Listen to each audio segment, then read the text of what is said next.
Louvado seja nosso Senhor Jesus Cristo, para sempre seja louvado. Vamos rezar juntos para que nós possamos continuar o nosso estudo do Yucat, mergulhar o nosso coração na sã doutrina católica. Pelo sinal da Santa Cruz, livrai-nos Deus nosso Senhor dos nossos inimigos, em nome do Pai, do Filho e do Espírito Santo. Amém. Vinde, Espírito Santo, enchei os corações dos vossos fiéis e acendei neles o fogo do vosso amor. Enviai-nos, ó Pai, o vosso Espírito, e tudo será criado e renovareis a face da terra.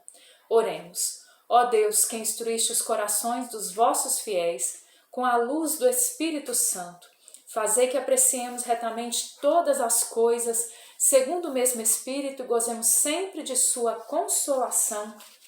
Por Cristo Senhor nosso. Amém. Nós estamos no número 119 do Yucat, que vai dizer assim: o que faz o Espírito Santo na igreja? O Espírito Santo edifica a igreja. Então vamos pensar aqui, olha, o que faz o Espírito Santo na igreja? Ele edifica a igreja, ele constrói a igreja. Impele-a. Então, quem impele, quem impulsiona a igreja é o Espírito Santo. E recorda-lhe a sua missão.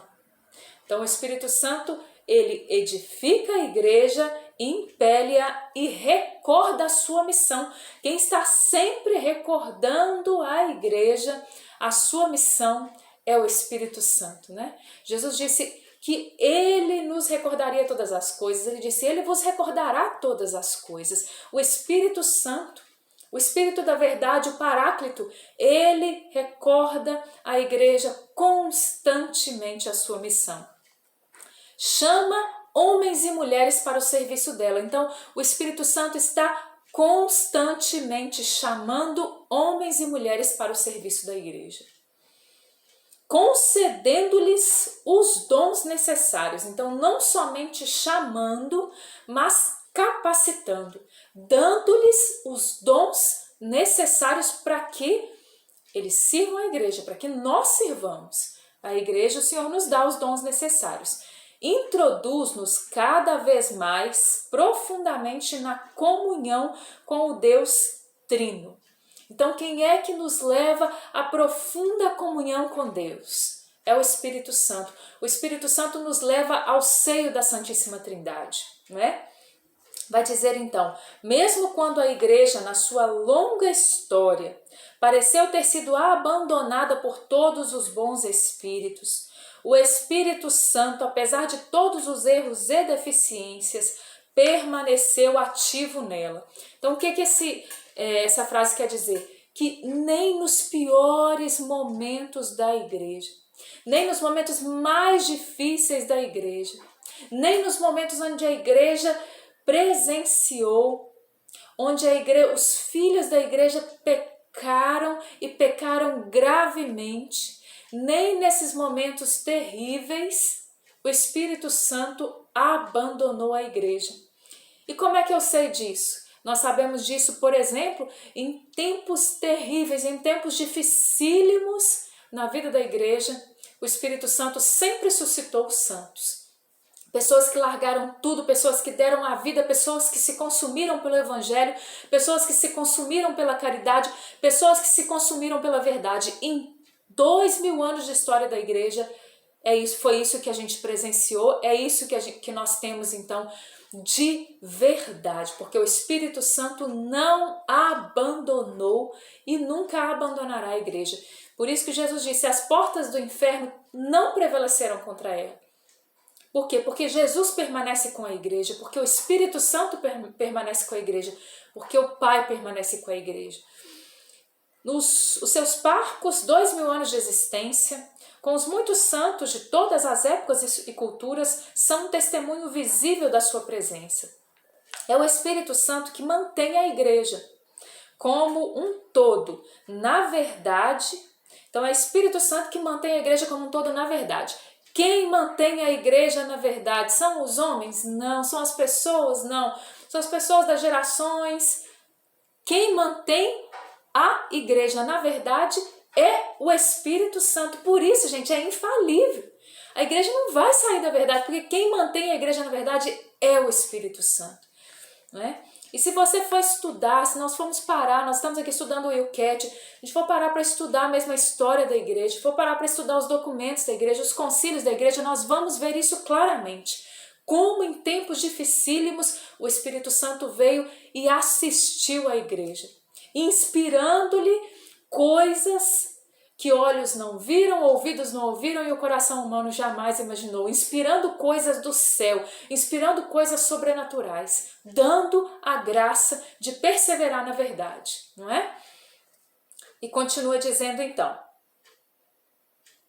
é o Espírito Santo que mantém a igreja na verdade e a introduz cada vez mais profundamente no conhecimento de Deus, porque o Espírito Santo faz isso, ele introduz a cada um de nós pessoalmente no conhecimento de Deus e ele leva a igreja a cada vez mais ter um conhecimento mais profundo de Deus, né? Essa é a missão do Espírito Santo no meio de nós.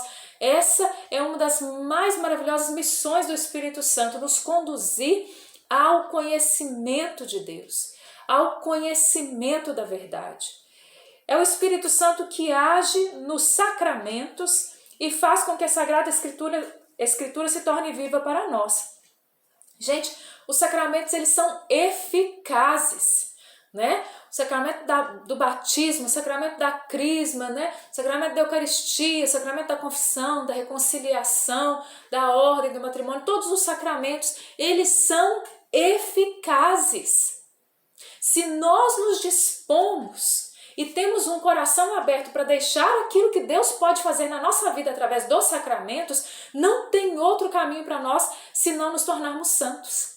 Por quê? Porque o Espírito Santo é quem age nos sacramentos. E ele faz com que a Sagrada Escritura se torne viva para nós. Gente, a Bíblia vai se tornando viva para nós, a gente vai lendo a Sagrada Escritura e aquilo vai tomando vida na nossa vida. Nós entendemos, nós conseguimos começar a mergulhar o nosso coração e nós vamos mergulhando cada vez mais, nós vamos conhecendo cada vez mais, entendendo cada vez mais e vivendo cada vez mais. O Espírito Santo nos leva a isso, né? Presenteia ainda hoje com os seus dons gratuitos, carismas, as pessoas que se abrem totalmente a Ele. Então nós precisamos nos abrir totalmente ao Espírito Santo. E Ele nos assiste com a graça dos carismas. Ele vem em nosso auxílio. Então nós não precisamos temer, nós precisamos nos abrir à ação poderosa do Espírito Santo, porque o Espírito Santo de Deus, ele verdadeiramente age na igreja, ele verdadeiramente age na nossa vida, no tempo e na história. Que nós nos abramos então, meus irmãos, e peçamos todos os dias, incessantemente sobre nós e sobre os nossos, que venha o Espírito Santo. Louvado seja nosso Senhor Jesus Cristo, para sempre seja louvado. Glórias ao Pai, ao Filho e ao Espírito Santo, como era no princípio, agora e sempre. Amém. Em nome do Pai, do Filho e do Espírito Santo. Amém.